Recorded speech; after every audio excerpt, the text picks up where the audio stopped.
본문 말씀은 베드로전서 5장 7절입니다. 베드로전서 5장 7절.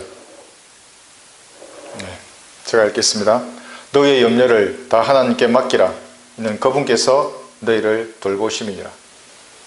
그분께서 너희를 돌보심이니라. 말씀의 제목은 염려를 주께 맡기라입니다. 염려를 주께 맡기라. 주인 없이 떠도는 개를 여러분 보셨습니까? 대부분 이런 개들은 돌보는 주인이 없기 때문에 굶주림과 학대 속에서 고통을 받습니다. 이런 강아지의 눈빛을 여러분들은 본 적 있으십니까? 야위고 상처가 나 있고 엉망인 털을 가지고 있는 이 강아지들, 눈빛이 참으로 애절합니다. 그래서는 이 강아지를 잘 못 키웁니다. 이 눈빛을 보고 정이 들면 그 강아지들을 어떻게 하겠습니까? 버려진 개는 주변의 눈치를 이렇게 항상 살피게 됩니다.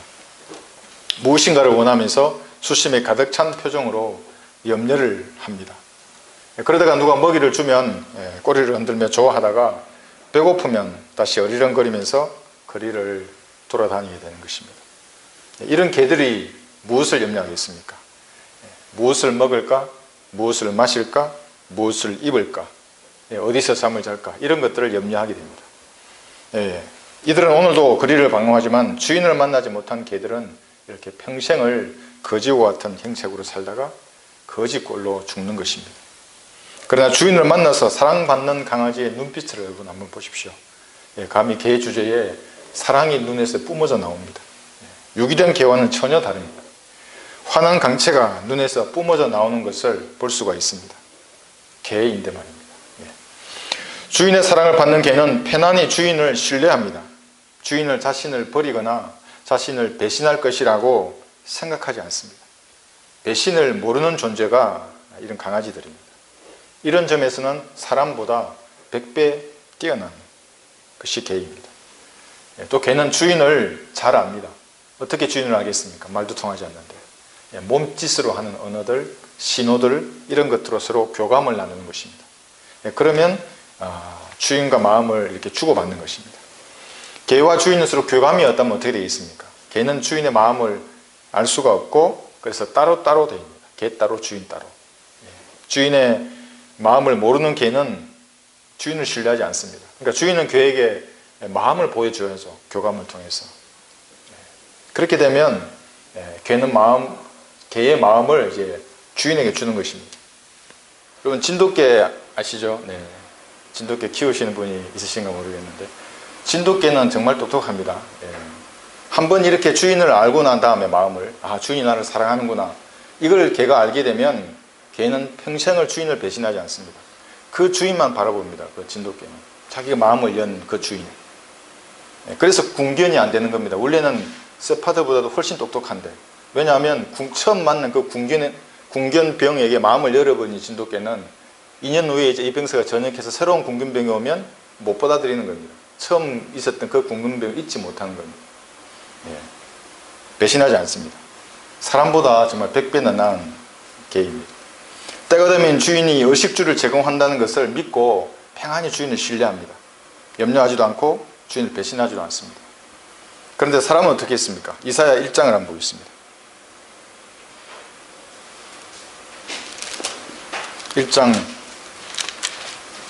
4절을 보시면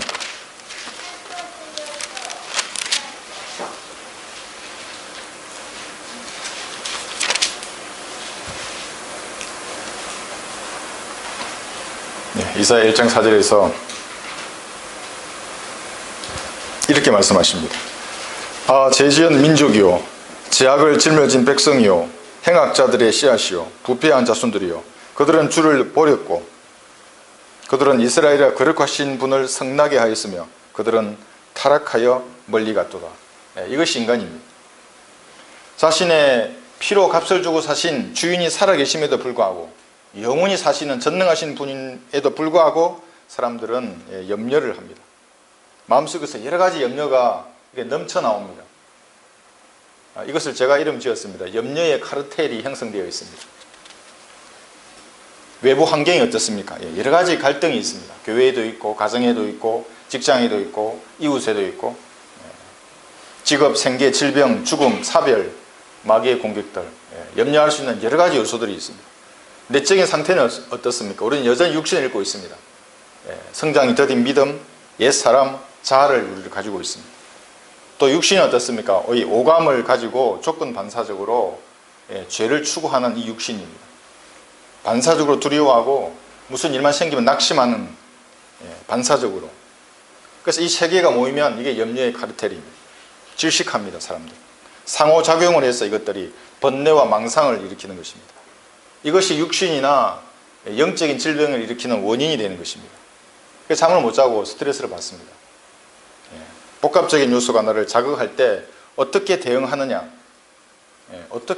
이러한 것에 이 이제 대응, 이것이 잘못 대응하면 질병을 일으킨다는 그런 의미입니다. 그런데 성경은 아주 간단하게 치료책을 제시합니다. 이 수많은 염려를 뭐라 그러니까 염려하지 말라. 간단합니다. 염려하지 말라. 인간의 번뇌를 불교에서는 108가지라고 합니다. 들어보셨죠? 한 번은 다 108번뇌. 개보다도 105가지를 더 번뇌합니다, 인간이. 이런 번뇌에서 탈출하고자 3000배 이런 걸 합니다. 108배도 하고 3000배도 하고. 저라면 번뇌가 없어지겠습니까? 명상도 합니다. 들숨하고 날숨에 집중하는 겁니다. 숨에 집중하는 겁니다. 다른 것은 다 잊어버리고. 그럼 어떻게 됩니까? 내 의지를 내가 안 쓰게 되는 겁니다. 그대로 마귀가 들어가는 겁니다. 또 절제합니다, 그들은. 그래서 시집이나 장가를 가지 않으면서 이 오욕, 칠증을 끊으려고 합니다. 끊을 수 있겠습니까? 죄인들은 다양한 수단을 통해서 이 해탈을 원합니다. 벗어나는 거죠, 해탈이라는 것이. 번뇌로부터, 염려로부터 벗어나는 것은 그러나 불가능한 것입니다. 인간이 고안한 이러한 방법으로는 이러한 번뇌, 마음의 시달림에서 해탈할 수 없습니다. 벗어날 수 없는 것입니다. 세상의 염려나 근심 걱정도 마찬가지입니다. 인간적인 수단과 방법으로는 결코 사람들은 평안할 수 없습니다. 사람들은 미래에 일어날 일에 대해서 염려합니다. 내일 무슨 일이 일어날지, 1년 후, 10년 후에는 무슨 일이 일어날지, 나쁜 사람들을 보면 저런 질병에 걸리지 않을지, 해결되지 않는 일 때문에 또 근심하기도 합니다. 속을 태우거나 불안한 모든 망상은 인간적인 방법으로는 해결할 수가 없습니다. 타락한 인간의 본성에서 나오는 번뇌, 이런 염려를 불교에서 말하는 목탁이나 참선이나 이런 것으로는 처리할 수 없습니다. 만약 그렇게 했다면 불교의 성철이라고 하는 중이 제일 먼저 해탈했어야 했습니다. 이 사람은 8년간을 앉아서 잠을 잤습니다. 눕지 않고. 8년간 앉아서 잠을 잤는 거예요. 16년간을 솔방울 하고 솔잎하고 쌀만 먹었습니다. 어떻게 그럴 수 있겠습니까? 해탈을 하려고. 식욕을 끊고자 했겠죠. 그러나 실패했습니다. 그 사람은 처자식도 버렸습니다. 1993년 81세의 나이로 죽으면서 남긴 그의 유언하고 시가 있습니다. 죽을 때에 이런 시를 쓰면 그들은 이걸 열반송이라고 합니다. 94년 11월 5일 조중동 신문과 경향신문에 났던 말입니다. 한번 들어보십시오. 그가 지은 열반송입니다. 이제 곧 죽는다는 겁니다. 일평생 남녀 무리를 속여 미치게 했으니 그 제업이 하늘에 미쳐 수미산보다 더 크구나. 산채로 불의 압이 지옥으로 떨어지니 한이 망갈래나 되는구나. 성철은 지옥에 간 것입니다. 자신이 안 겁니다. 지옥에 간다는 거를. 유언도 이런 유언을 했습니다. 내 죄는 산보다 높고 바다보다 깊은데 내 어찌 감당하랴. 내가 80년 동안 포기한 것이 헛것이로다. 우리는 구원이 없다. 죗값을 해결할 자가 없기 때문이다. 자기 딸이 있는데 딸 피리와 54년을 단절하고 살았는데 죽을 임종시에 찾게 되었다. 피리야, 내가 잘못했다. 내 인생을 잘못 선택했다. 나는 지옥에 간다. 이 사람은 지옥에 갔습니다. 인간적인 방법으로 염려나 번뇌로부터 헤어나올 수 없기 때문에 그런 것입니다. 산속에서도 그 자신의 내면에서 이 번뇌와 염려, 불같이 솟아나는 겁니다. 이거 처리하지 못한 것입니다. 그러나 자신이 죄인임을 지적한 하나님의 말씀 앞에 겸손하게 시인하는 사람은 다릅니다. 시인하면 됩니다. 죄인이라고 자기 양심도 말하고 하나님도 말씀하시는데 왜 아니라고 자꾸 교만하게 하나님을 대적하는 겁니까? 시인하고 저는 죄인입니다 이렇게 말하면 되는 겁니다. 이게 쉬우면서도 용기 있는 사람입니다. 인정한다는 것은 하나님 앞에 죄의 죗값을 담당하시라고 죽으시고 부활하신 예수님을 내가 구주로 믿습니다. 이렇게 마음으로 하면 구원받는 것입니다. 80 하나에 죽은 이 성철이 못했던 해탈을 즉시 얻을 수 있습니다. 죄의 얽매임에서 해탈하는 것입니다. 이렇게 기도합니다. 108가지 번뇌와 연려와 근심, 걱정에서 자유를 얻는 길도 동시에 열립니다. 죄에서 해탈했으면 다른 모든 것으로부터도 해탈할 수 있습니다. 요한복음 8장 32절에는 진리를 알게 되니 그 진리가 너희를 자유롭게 하리라. 자유롭게 하는 겁니다. 진리를 알게 됩니다. 성경을 통해서 진리를 아는 사람은 아는 만큼 자유한 것입니다. 아는 만큼 자유합니다. 조금 알면 조금 자유합니다. 많이 알면 많이 자유한 것입니다. 그러나 모르면 여전히 주인을 찾지 못해 떠도는 그런 개와 같은 신세가 되는 겁니다. 오늘도 이 유기견들은 떠돌아다닙니다. 여러분 나중에 가다가 길에서 한번 보십시오. 거기에는 무엇을 먹을까? 어디서 잠을 잘까? 무엇을 마실까를 염려하면서 그리를 방황하는 것입니다. 어떻게 자유롭게 되는가? 그 본문의 말씀이 너무나 명확하게 해답을 제시합니다. 너희의 염려를 다 하나님께 맡기라. 어려운 것만 맡기고 쉬운 것만 맡기고 이거 아닙니다. 다 하나님께 맡기라. 이는 그분께서 너희를 돌보십니다. 하나님께서 그리스도인 여러분을 돌보시는 겁니다. 부모가 자녀를 돌보시는 것 같이 더한 정성으로 하나님께서 여러분을 돌보십니다. 남겨두라는 것이 아닙니다. 모든 염려를 다 맡기는 것입니다. 모두 다 남김없이 기도로 하나님께 맡겨야 하는 겁니다. 기도로 맡기는 겁니다. 아뢰면으로써. 그러면 여러분을 돌봐주십니다. 기도를 맡기지 않으면 또 어떻게 됩니까? 곧바로 주인 잃은 강아지처럼 방황하게 됩니다. 왜냐하면 그 염려 속에 이제 번뇌가 되는 겁니다. 갈등하고 고민하는 것입니다. 자신이 강하기 때문에 내 염려는 내가 처리하려고 한다? 고집 부리지 말아야 합니다. 왜냐하면 하나님은 전능하신 분입니다. 여러분의 능력보다 1000배, 10,000배는 더하게 하나님께서 역사하실 수 있는 것입니다. 그러니까 염려하지 말고 기도로 하나님께 염려를 아뢰는 겁니다. 그럼 주님께서 돌봐주십니다. 그렇다면 그리스도인들이 왜 염려를 주님께 그러면 맡기지 못하는 것입니까? 이거 맡기라고 하는데, 맡기면 염려가 주님께서 돌봐주시고 해결해 주신다고 하는데도 그것은 온전한 믿음이 없기 때문에 그렇습니다. 믿음은 맡기지 않습니까? 무엇이든지 임무를 맡기든지 일을 맡기든지. 그러나 불신하면 맡기지 못하죠. 어떻게 이 일을 야 네가 해, 이 일을 어떻게 맡길 수 있습니까? 불신하는데. 믿음에 맡기는 겁니다. 일은. 하나님도 마찬가지입니다. 믿음에 맡기는 겁니다. 그러면 그 강아지가 주인을 바라보는 그 눈빛, 그 눈빛으로 주님을 바라보는 것입니다. 믿지 못해서 마음을 열지 못하는 것입니다. 왜 믿음이 없는가? 하나님에 대한 무지 때문에 그렇습니다. 하나님을 모르기 때문에 믿음이 없습니다. 하나님을 알면 믿게 됩니다. 하나님은 전능하시고 전지하신 분인데 보통 사람들은 자기 생각으로 하나님을 재단해 버립니다. 하나님은 동그라미 형태의 하나님일 것이야. 하나님은 사각형이야. 하나님은 세모야. 자기 생각의 하나님을 자기가 믿는 겁니다. 그러나 하나님은 무한하시고 전지하시고 전능하신 분입니다. 그래서 성경을 통해서 하나님을 알면 하나님 믿어지는 겁니다. 그러면 염려를 맡기게 되어 있습니다. 왜 하나님에 대해서 무지한 것입니까? 성경을 읽지 않기 때문에 그렇습니다. 그래서 바른 말씀이 그렇게 중요한 것입니다. 이 성경이 없으면 하나님을 모르는 자들입니다. 안다고 하지만 사실은 모르는 사람들이에요. 그래서 말씀이 그만큼 중요한 것입니다. 왜냐하면 이것이 하나님이기 때문에. 성경을 통해 주님을 알면 알수록 더 많은 것을 의탁하는 겁니다. 자신의. 내 모든 염려를 주님께 다 맡기고 의탁하는 겁니다. 저도 육신적인 상태에 있었을 때는 처음에 헌신하기 전에는 하나님께 아뢰지 않았습니다. 한 90%는 내 인생에서 일어난 일은 내가 처리할 수 있겠는데 한 10%만 맡기지 뭐. 이 정도는 주님이 하시고 90%는 내가 하고. 아닙니다. 100%를 온전히 주님께 맡기고 아뢰야 하는 것입니다. 인간은 기본적으로 눈에 보이는 것을 믿고 신뢰하려는 그런 경향이 있습니다. 그런데 하나님은 눈에 보이지 않지 않습니까? 그럼 무엇을 어떻게 신뢰해야 하는가? 사람들이 잘 모르는 것입니다. 그리스도인이 하나님을 아는 것은 육신적인 오감으로 알 수가 없습니다. 경험으로도 알 수가 없습니다. 거듭난 영으로 성령님과 교제를 통해서 아는 것입니다. 그러니까 눈을 감으면 기도하면 하나님을 아는 것입니다. 이제 그러니까 눈을 떴다 그럼 어떻게 알겠습니까? 성경을 통해서 하나님을 아는 것입니다. 그러니까 눈을 감거나 뜨거나 하나님을 아는 사람이 하나님께 맡깁니다. 모르면 맡기지 못하죠. 세모의 하나님, 내가 뭘 맡기면 세모가 되는데 어떻게 맡깁니까? 무한하신 하나님이십니다. 사실은.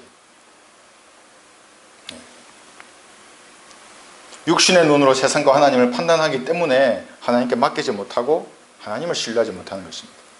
그 염려는 마치 흔들 의자와 같습니다.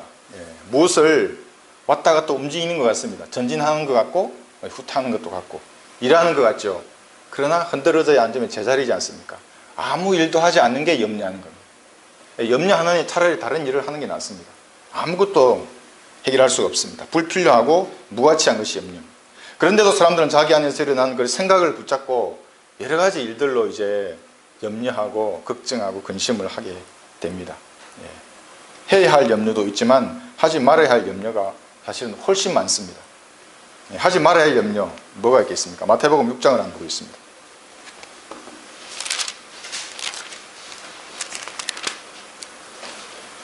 25절부터 좀 길지만 끝까지 읽겠습니다.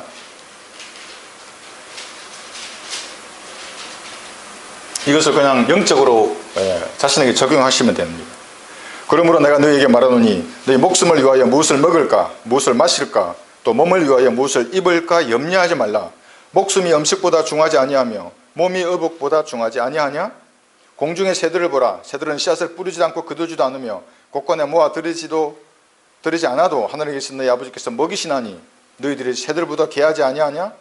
너희 가운데 누가 염려함으로 자기 길을 한 큐빗이라도 더 늘릴 수 있겠느냐? 또 어찌하여 너희는 의복에 대해서 염려하느냐? 둘의 백합화가 어떻게 자랐는지 생각해보라. 그것들은 수고도 아니하고 길쌈도 아니하느니라. 그러나 내가 너희에게 말하노니 모든 영광을 누릴 때에 솔로몬이 차려입은 것이 이 들꽃 하나만 갖지 못하느니라. 오늘 있다가 내일 아궁 위에 던져질 들풀도 하나님께서 이처럼 입히시거늘 오이 너희 믿음이 적은 자들아 그분께서 너희를 더욱더 잘 입히지 아니하시겠느냐? 그러므로 무엇을 먹을까 무엇을 마실까 무엇을 입을까 하고 말하며 염려하지 말라. 이런 것들은 모두 이방인들이 구하는 것이라. 구원받지 못한 죄인들이 구하는 것입니다.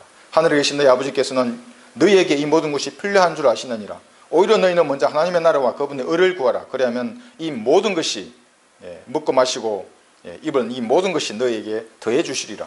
그러므로 내일을 위하여 염려하지 말라. 내일 일은 내일 염려할 것이요 그날하지 않은 그날로 충분하니라. 무엇을 먹을까 마실까 입을까 염려하지 말라고 말씀하십니다.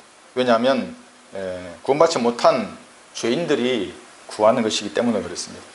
그 사람들은 당연히 사실은 염려해야 합니다. 왜 그랬습니까? 주인이 없기 때문에.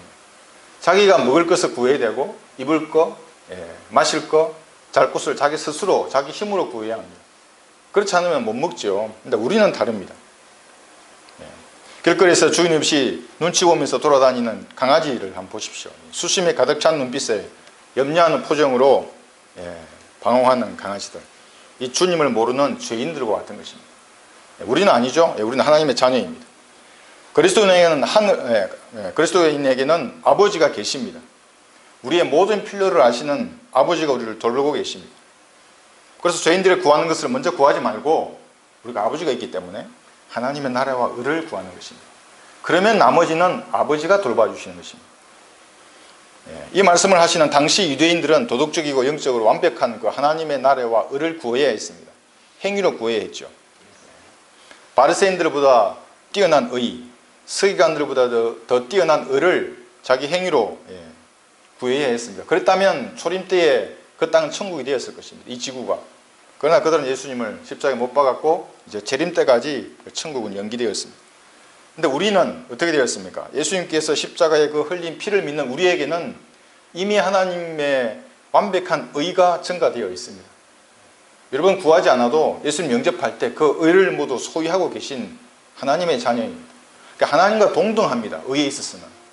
아니 내 행위는 보잘것없는데 아닙니다. 그 의에 있어서는 하나님과 동일한 의를 여러분이 가지고 계십니다. 그 의를 가진 그리스도인들은 그래서 먹고 마시고 하는 그런 것을 구하지 말라고 하는 겁니다. 다 주신다고 그런 것은. 먼저 하나님을 위해서 일하면 다 채워주십니다. 하나님께서. 그러므로 이런 완벽한 의를 소유한 그리스도인들은 이 세상에서 먼저 구해야 할 것이 있는데 그것을 구하라고 하는 것입니다. 지옥으로 가는 죄인들하고는 다릅니다. 우리는.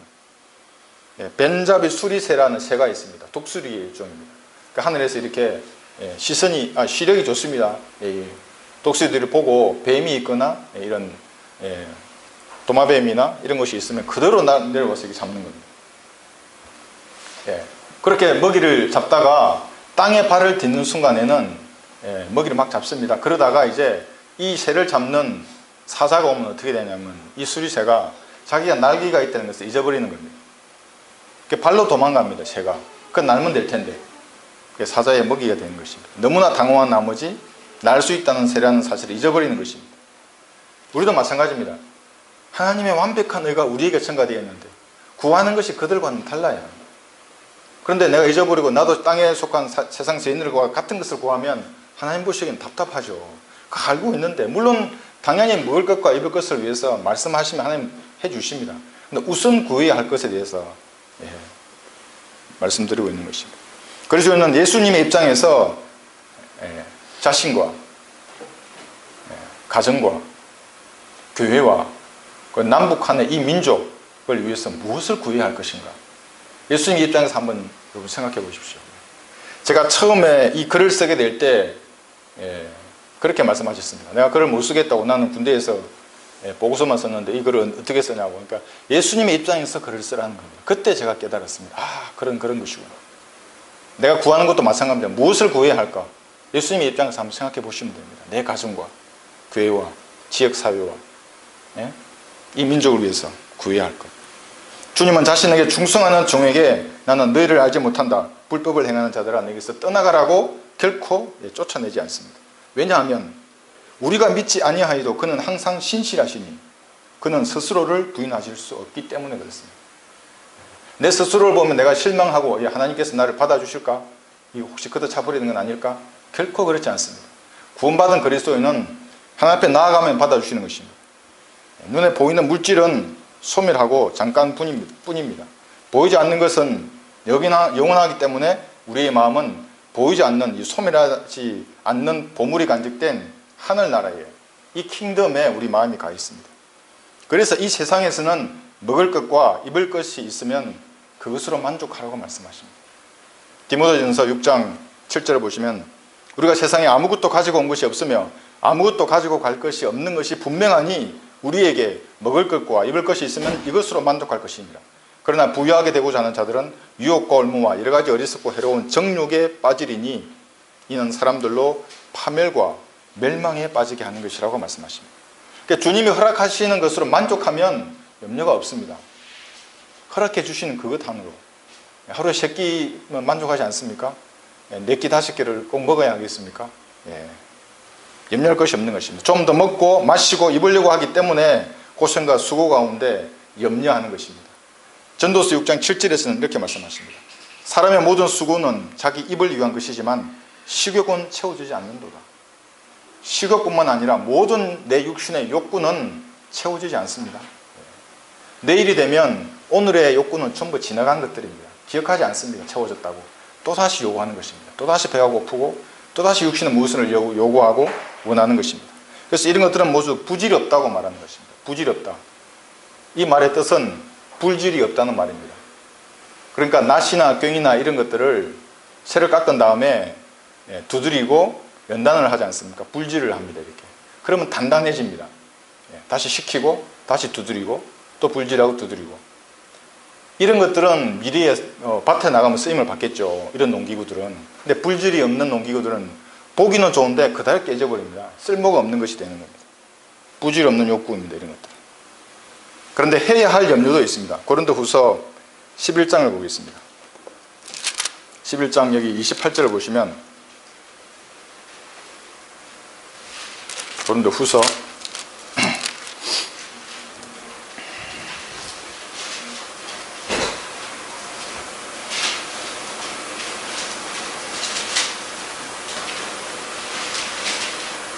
11장 28절에서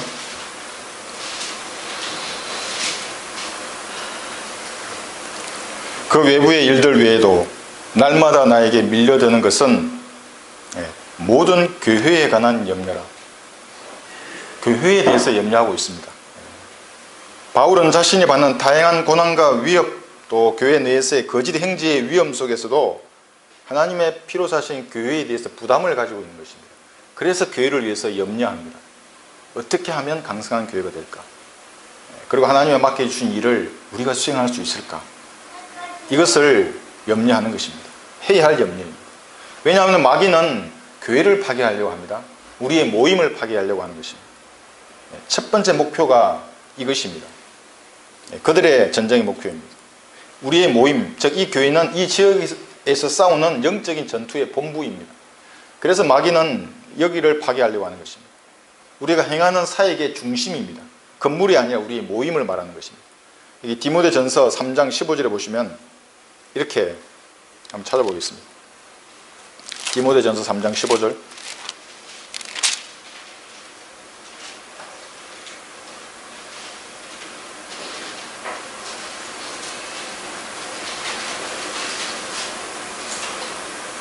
그러나 만일 내가 지체하면 내가 하나님의 집에서 어떻게 처신해야 하는가를 알게 하라는 것이라. 이 집은 살아계신 하나님의 교회요 진리의 기둥과 터전이라. 진리의 기둥과 터전이 바로 여러분들입니다. 여러분 한 사람 한 사람입니다. 마귀는 그래서 이것을 파괴하려고 하는 것입니다. 이 모임을 파괴하려고 공격을 하는 것입니다. 그래서 마귀의 세력은 가장 먼저 목회자를 비방합니다. 누군가가 목회자를 비방하면 유심히 보십시오, 여러분들은. 그걸 맞다 안 맞다 결정하지 말고 유심히 보셔야 합니다. 그것을. 왜냐하면 항상 세상 전투도 마찬가지입니다. 지휘관을 저격하면 전쟁이 끝나는 겁니다. 다음 지휘관이 승계될 동안 그 부대는 힘을 발휘하지 못합니다. 또 어렵죠. 지휘관이 어디로 부대가 움직이려고 합니다. 마귀의 비방에 여러분 그래서 길을 내어주면 하나님과의 정상적인 관계가 파괴되는 것입니다. 때가 되면 보이지 않습니다. 그런 분들은. 그래서 전투에서 무서운 적은 항상 내부의 적이고 거짓 형제들입니다. 유튜브에 댓글로 사역을 방해하는 사람들이 있습니다. 제가 누구인지 아는데도 계속 댓글합니다. 그 사람은. 거짓 소문을 퍼뜨리는 자들의 모임도 제가 알고 있습니다. 때가 되면 바람처럼 사라질 사람들입니다. 지금까지 다 사라져 왔습니다. 영적 전투에서 승리하기 위해서는 세상 전투와 동일한 개념이 적용되는데 그것이 무엇이겠습니까? 상하 동력 자성이라고 합니다. 그러니까 같은 지체들이 같은 생각으로 싸워야 하는 것입니다. 그 충분한 근거가 있습니다. 그게 무엇입니까? 우리는 같은 성경을 쓰고 동일한 영을 가지고 동일한 교리를 가지고 싸우기 때문에 상하 동력 자성할 수 있습니다. 빌립보서 4장 2절에서는 바울이 이렇게 말합니다.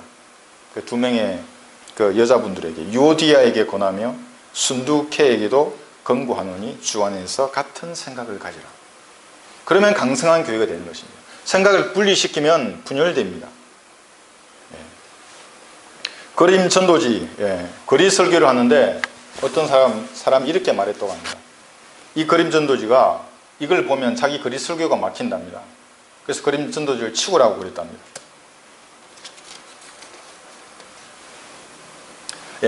자신이 그림 전도지가 마음에 안 들어서 쓰지 않는 것은 제가 결코 뭐라지 않습니다. 그건 자기 자유이기 때문에. 그런데 다른 사람이 이것을 쓰겠다고 하는데 만약에 막으면 어떻게 됩니까? 하나님과 그 성도 사이에 자기가 끼어드는 것입니다.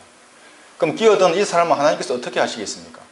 제가 보기로는 지금까지 많은 사람이 나갔습니다. 나간 사람이 공통적이고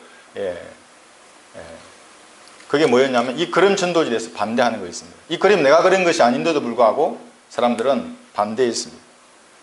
모두가 교회를 쫓겨나든지 아니면 스스로 교회를 떠났습니다. 신앙의 사유를 방해해서는 안 되는 것입니다.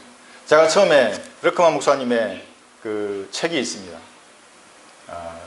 그 24페이지라는 책인데 제가 헌영에 있을 때 그 책을 읽고 그 책에 나와 있는 그림입니다. 이 그림들, 이 개념도 마찬가지고 제가 최소 100번 이상을 읽었습니다. 잘 모르니까 이제 헌신했는데 그때 현역으로 복무하고 있을 때인데 그리고 이제 번역을 잘하는 자매가 있었지만 가르쳐주지 않고 그래서 제가 아는 병사들 불러 모으고 이렇게 해서 100번 이상을 읽었습니다. 그리고 1000장 이상을 코팅했습니다. 1000장 이상을 그 그림과 이 말씀에 대해서. 그리고 나서 어느 날 제가 얻었던 그 개념 하나가 24페이지가 이 하나로 요약이 된 것이었습니다. 그러니까 우연히 나온 게 아닙니다. 이것이. 왜냐하면 이것은 이 또 전도지는 위에서 누군가가 필요해서 만든 게 아니고 그 밑에서 개인 그림을 해보니까 너무나 필요하다는 여러 가지 소리에 의해서 만들어진 전도지입니다. 그래서 힘이 있는 것입니다. 읽으면 그대로의 혼과 영, 관절과 골수가 쪼개집니다. 쪼개진 분들이 전하는 겁니다. 내가 구원받았다고 이것을 읽고. 상하 동력 자성입니다. 같은 생각을 가지고 영적인 전투를 수행해야 강성한 교회가 되는 것입니다. 모세의 삶을 통해서 우리 한 가지 교훈을 얻을 수 있습니다. 모세 목회자입니다. 40년을 목회했습니다. 회원수가 200만 명입니다. 그런데 자기 누이와 형이 비난했습니다. 모세를. 회중 전체가 모세에 대해서 불평을 하고 모세를 쫓아내기 위해서 위원회까지 결성이 되어 있었습니다. 사람들에게 이제 지친 모세의 마음이 어떠했겠습니까? 모두가 반대하는데 민수기 11장을 한번 보겠습니다.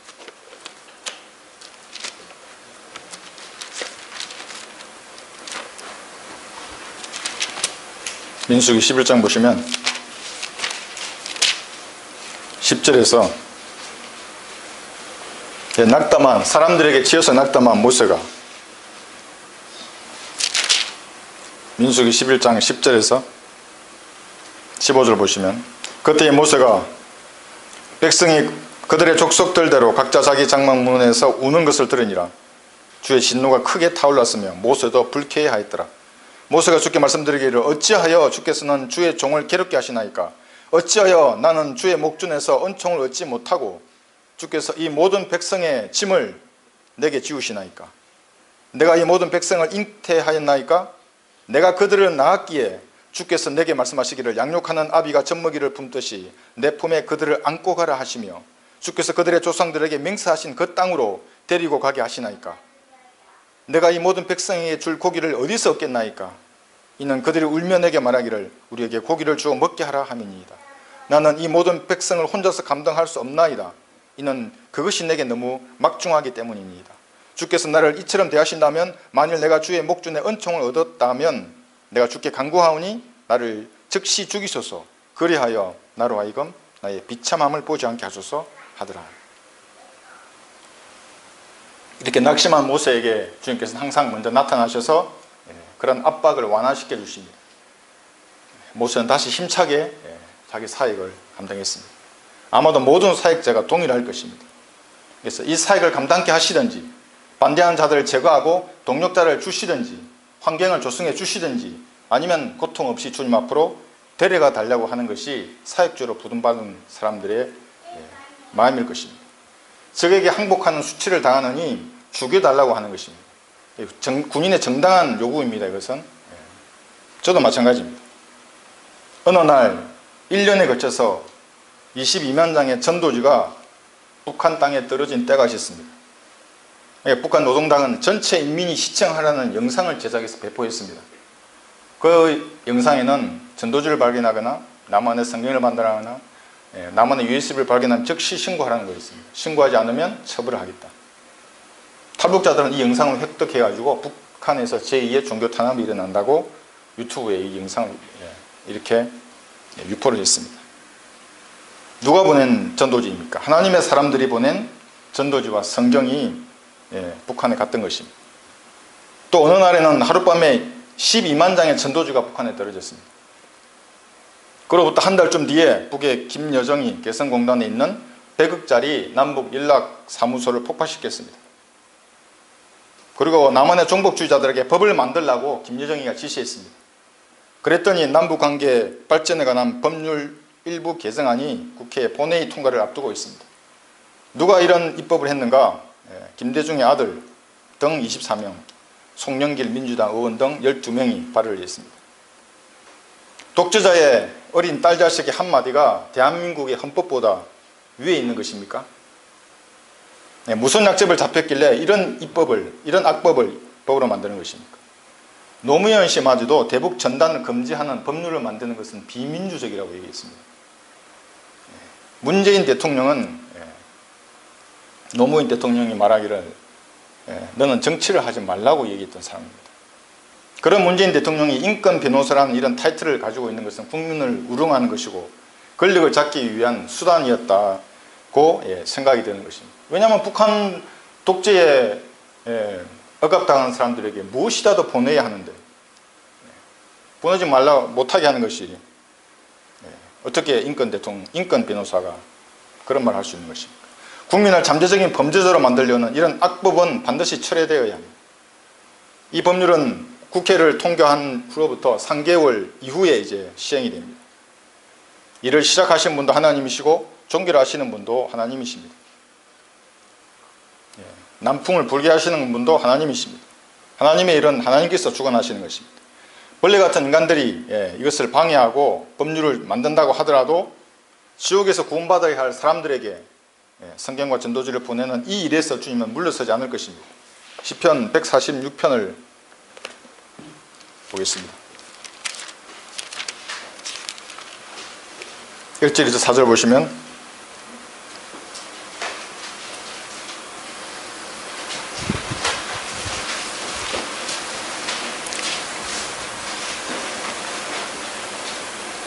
너희는 주를 찬양하라.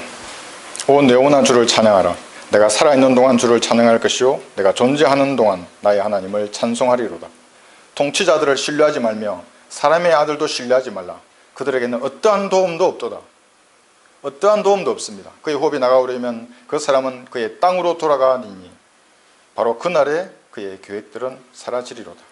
하나님의 계획만 남고 실행되는 것입니다. 교회에 대한 염려와 더불어서 주께 속한 일들도 염려합니다. 이 고린도전서 7장 32절에서는 이렇게 또 말씀하십니다. 그러나 나는 너희가 염려 없게 되기를 바라노라. 장가가지 아니한 사람은 주께 속한 일들을 염려하여 어떻게 주를 기쁘게 할까 하여도 이 주께 속한 일들을 염려하는 것입니다. 세상에 속한 일들은 염려하지 말아야겠죠. 그런데 주께 속한 일을 염려하라고 하는 것입니다. 주께 속한 일들은 주를 기쁘시게 하는 것입니다. 이것은 어떤 형태로든지 복음을 전파하고 진리의 지식을 확산하는데 직간접적으로 연관된 일들입니다. 이것이 주께 속한 일들입니다. 그리고 염려해야 하는 것이죠. 빌립보서 2장 20절에서는 이는 나에게 생각을 같이 하여 너의 형편을 진심으로 염려해 줄 사람이 아무도 없기 때문이라. 아무도 없습니다. 왜냐하면 21절에서 모두 자기 자신의 일만을 구하고 그리스도 예수의 일은 구하지 아니하기 때문이라 이렇게 말씀하십니다. 그럼에도 불구하고 사람들은 여러 가지 염려 가운데 쌓여 있습니다. 사람들이 하는 다양한 염려들, 구원의 확신에 관해서 염려하는 사람들이 있습니다. 구원의 확신. 교회 다니는 사람들하고 얘기해 보면 이런 확신이 없는 사람들이 많이 있습니다. 왜냐하면 그 사람들은 자기의 행위 위에 구원의 근거가 있기 때문에 그렇습니다. 왜냐하면 행위는 오늘을 잘했다가 내일은 못할 수 있기 때문에 계속해서 확신 없이 사는 것입니다. 식당 메뉴를 고르는 시간만이라도 전도지를 읽어보면 답을 얻을 텐데도 거부하는 죄인들을 많이 보게 됩니다. 구원을 위해서 염려하는 사람에게는 말씀을 올바로 나누어서 은혜의 복음을 전가한다면 바로 그 사람들은 구원받을 수 있습니다. 그래서 디모데후서 2장 15절에서는 내가 진리의 말씀을 올바로 나누어 자신이 하나님 앞에 부끄럽지 않은 일꾼으로 인정받도록 공부하라고 하는 것입니다. 이렇게 나누어서 공부하는 사람들은 구원의 확신이 없는 사람에게 바로 말해줄 수 있습니다. 믿음으로 구원받는 이 방법에 대해서 오직 믿음으로 구원받는 것입니다. 그래서 구약에 나와 있는 이 믿음과 행위, 대환란 때에 나와 있는 믿음과 행위, 이 구절을 가지고 교회 시대에 적용하기 때문에 사람들은 구원의 확신이 없이 종교적인 그런 행위 속에 빠져 있는 것입니다. 구원의 확신이 성장의 기초입니다. 이게 없으면 교회나 목사의 종이 됩니다. 왜냐하면 조금 떨어지면 구원받지 못한 것 같고 다시 또 가까이 가려고 하는 겁니다. 교회 안으로 가고 목사의 말 속에 빠지는 것입니다. 아니면 구원파같이 복음만 강조하는 오류를 범하게 되는 것입니다. 구원받았어도 영적으로 1cm도 전진하지 못합니다. 구원의 확신이 없는 사람들은. 그 구원이 영원히 보장된다고 믿지 않는 사람들, 모든 감리교인들은 탈락하는 겁니다. 그들의 교리에 따라서. 구원을 잃어버릴 수 있으니까. 대환란 교리를 지금 적용하기 때문에 영적으로 1cm도 성장하지 못합니다. 구원의 확신은 하나님의 말씀을 그대로 받아들이는 것입니다. 내 혼을 말씀 위에서 쉬는 것입니다. 요한복음 10장 여기 27절을 보시면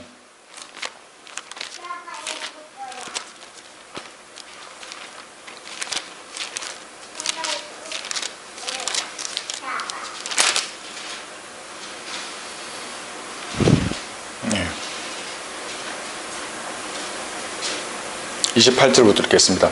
내가 그들에게 영생을 주노니 그들은 영원히 멸망하지 않을 것이며 또 아무도 나의 손에서 그들을 빼앗지 못할 것이니라. 아무도 예수님 영접한 성도를 예수님의 손에서 빼앗지 못하는 것입니다. 예수님의 몸에서 분리할 수 없습니다. 가족이나 부모님, 아들이나 딸, 친척들이 구원받지 못했을 때도 염려하는 사람들이 있습니다. 그건 당연한 일이겠죠. 그들의 구원을 위해서 염려하고 기도하는 것은. 그러나 내가 할 수 있는 일을 다 했음에도 불구하고 구원을 받아들이지 않으면 하나님께 맡기고 염려하지 말아야 합니다. 다른 사람의 부모님들, 다른 사람의 아들, 딸을 구령하면 되는 것입니다. 그러면 하나님께서 때가 되면 기도 응답하시는 것입니다. 생활비에 대해서 염려하는 분들도 있습니다. 이해할 만한 일입니다. 왜냐하면 이건 신경 쓰고 그리스도인들이 식당에 빵을 가져와야 합니다. 특히 가장들은 생계를 책임져야 합니다. 그런데 이것은 11조와 연관이 되어 있습니다. 생활비 말하는데 또 11조 얘기하니까 이상하게 생각할지 모르겠는데 말씀은 명확합니다. 주님께 드리는 일에 인색하지 않고 게으르지 않으면 우리의 필요를 반드시 채워주십니다. 가소비가 아니고. 그래서 많은 사람은 11조에 대해서 오해하는데 거짓 교리를 퍼뜨리는 사람들이 뭐가 문제냐면 11조를 하지 못하게 하면 하나님의 물질적인 축복이 그 성도에게 가지가 않습니다. 그러니까 이게 하나님의 바른 교리를 파괴하는 자들입니다. 11조는 율법 이전에도 하나님의 것이었습니다. 10%는 율법 하에서도 하나님의 것입니다. 그런데 은혜 아래에 있다고 해서 하나님의 것이 없어지지 않습니다. 다만 저주를 받지 않을 뿐입니다. 11조를 안 하면 말라기 3장 8, 9절에서 말했던 그 저주가 임하지 않을 뿐이지, 저주의 저주를 낳지 않을 뿐이지 여전히 도둑질한 것입니다. 그래서 10%를 하나님께 드리라고 하는 거예요. 그래놓고 물질적인 축복을 되게 강구할 근거가 생긴 것입니다. 나는 이 물질을 하나님의 것이라고 그것으로 인정하고 드렸습니다. 궁핍하지 않도록 주님 내 삶을 보장해 주십시오. 보장해 주십니다. 그래서 시험해 보라고 하는 겁니다. 그렇게 하는지 안 하는지. 그러니까 저금통을 만들어 두시든지 통장을 개설해 두시든지 모든 수입의 10%를 따로 떼어두는 겁니다. 그리고 하나님의 사역과 하나님의 교회에 그것을 드리는 겁니다. 그러면 물질적으로 이 생활비 보장이 되십니다. 세상 사람도 이해하지 못합니다. 이것을. 그리스도인들은 아는 것입니다. 그래서 고린도후서 8장 2절에서는 이렇게 말씀하십니다.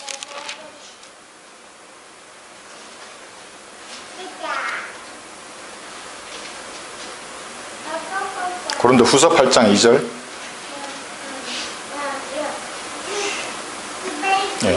큰 환난의 시련 가운데서도 그들의 기쁨이 넘치고 그들의 심한 궁핍에도 풍부한 연보를 넘치게 하였느니라. 7절도 보시면 따라서 너희가 매사에 즉 믿음과 언어와 지식과 모든 간절함과 너희가 우리를 사랑하는 일에 있어서 넘친 것 같이 이 은혜에도, 이 은혜가 연보를 넘치게 하는 겁니다. 넘치기를 바라노라. 누구보다도 구약 아래에 있는 구약 성도들보다도 율법 아래에 있는 그 사람들보다도 넘치기를 하나님께서 원하시는 것입니다. 그래서 생활비를 걱정할 필요가 없습니다. 이것이 정착이 되면 하나님께서 반드시 물질적으로 필요를 채워주십니다. 그럼 다른 사람의 말에 대해서 비판이나 비방하는 것에 대해서 염려하는 분들도 있습니다. 하나님께 가까이 다가가면 마귀와도 점점 가까워집니다. 그래서 르크만 목사님의 간증에 이 말이 잘 나와 있습니다. 글렌 슌크라고 하는 르크만 목사님의 친구가 이제 사역을 시작하는 르크만 목사에게 해준 조언입니다. 당신은 가장 르크만 당신은 가장 마음 아프게 할 사람은 그리스도인들이라고. 육신적인 그리스도인들. 이 사람들은 하나님의 일은 하지 않고 소문만 퍼뜨리는 사람들입니다. 이것이 그들이 사는 방식입니다. 어디에도 있습니다. 말만 하는 사람들. 군대에도 있습니다. 그런 사람들이. 모여서 남의 비방만 하고 소문만 퍼뜨리는 사람들. 그런 소문이나 비판의 말이 나에게 아무런 상처가 되지 않을 때 이제 성장한 것입니다.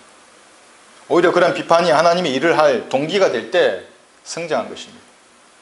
그 비방을 하면 그 나에게 역사하지 못합니다. 그 비방을. 더 하나님의 일을 내가 하라고 하는 채찍으로 내가 생각하는 것입니다. 민감하게 반응할 필요가 전혀 없습니다. 왜냐하면 그 사람은 그들의 사는 방식이 그렇기 때문에 그렇게 하는 것입니다. 결과와 하나님의 뜻에 대해서도 염려합니다. 우리는 필라델피아 시대를 사는 사람처럼 많은 사람을 한 번에 구령할 수는 없습니다. 그러나 한 사람씩 준비된 사람들을 주님이 주시는 대로 구령할 수 있습니다. 우리가 나누어주면 우리가 얻지 못하더라도 반드시 누군가는 열매를 거두는 것입니다. 뿌린 사람이나 열매를 거두는 사람이나 기뻐할 수 있습니다. 하나님의 뜻 안에서 행하는지 염려하는 경우에도 이것은 근거가 있는 염려입니다. 하나님의 뜻을 실행하는 것은 매일매일 진행되어야 하는 것입니다. 어제와 오늘이 다르고 내일이 다르면 아직 갈등 단계에 있는 사람입니다. 무슨 말입니까? 오늘은 십자가에 못 박혔는데 내일은 또 무엇을 빼고 사는 겁니다. 어제는 못 박았는데 오늘은 다시 자유롭게 살고 육신이 아직 갈등하는 단계입니다. 완전히 육신을 못 박으면 이제 하나님의 뜻이 선명해지는 거예요. 너무나 선명하게 보여주십니다. 어디 도망갈 수 없습니다. 그런 다음에 선명해진 그 하나님의 뜻을 과감하게 실행하면 염려를 하나님께서 제거해 주십니다. 보이지 않습니다. 그 염려들이 아무런 장애가 되지 않습니다. 미래에 대해서도 염려하는 사람들이 있습니다. 이것을 세상 사람들은 미지에 대한 두려움이라고 합니다. 그러니까 습관이 그대로 남아있는 것입니다. 내일 무슨 일이 일어날까? 10년, 20년 후에 염려할 게 전혀 없습니다. 어떤 사람은 이런 시를 썼습니다. 그대 소심한 마음이여 왜 내일을 염려하는가? 왜 미래의 길을 두려워하는가? 우리의 마땅히 해야 할 바 오늘 사랑하는 이여 오늘 하라. 해야 할 바를 과거는 기록이 끝났으니 책을 덮으라. 그 슬픔과 기쁨의 페이지들을 들여다보지 말라. 오직 오늘을 살라. 이렇게 말씀합니다. 미래를 염려하는 사람들은 불못으로 향하는 사람들이 자신의 미래를 염려해야 합니다. 영원한 고통입니다. 영원한 흑암이고 영원한 저주인 것입니다. 우리는 아닙니다. 염려할 것이 전혀 없습니다. 우리는 오늘 고칠 수 있는 것이 있다면 내일까지 미루지 말고 고치면 됩니다. 내가 할 수 있는 것은. 할 수 없는 것은 주님께 맡기면 되는 것입니다. 기도로 아뢰면 됩니다. 그럼 주님께 맡겨졌습니다. 본인은 염려할 것이 전혀 없는 것입니다. 잊어버려야 합니다. 결론적으로 세상을 보고 자신의 나약함을 바라보면 염려 덩어리입니다. 염려 카르텔이 여러분을 질식시킬 것입니다. 그러면 아무런 영적인 일을 하지 못하는 것입니다. 무엇을 먹고 무엇을 마시고 무엇을 입을까 하는 이런 염려는 하나님의 의를 증가받은 그리스도인이 할 것이 아닙니다. 먼저 교회와 주님의 일을 위해서 염려하고 기도해야 합니다. 그래야 하면 우리의 모든 필요는 하나님께서 채워주십니다. 모든 염려를 주님께 맡기셔서 친히 돌봐주시는 주님의 은혜 가운데 거하시는 여러분이 되시기를 바랍니다. 마지막으로 베드로전서 본문 말씀을 읽겠습니다. 너희의 염려를 다 하나님께 맡기라. 이는 그분께서 너희를 돌보심이니라.